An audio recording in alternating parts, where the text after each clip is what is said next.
Hello everyone, welcome back to the channel. Today I'm going to guide you through the steps to change the location on Find My iPhone. This is useful if you want to set a different location for sharing or tracking purposes. Let's dive in. First, open the setting app on your iPhone. Tap on your name at the top of the screen to access your Apple ID setting. In the Apple ID menu, tap on Find My. Make sure that the Find My iPhone is turned on. This will allow you to track your device location.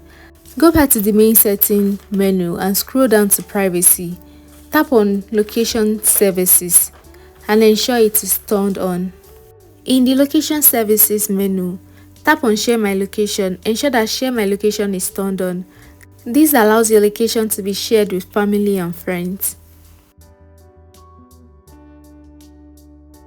Go back to the Find My app and check that your current location is accurate.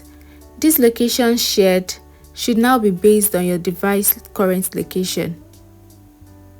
And that's it guys, you successfully ensured your location settings are correct for Find My iPhone.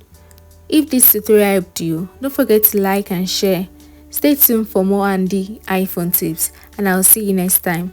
Bye bye.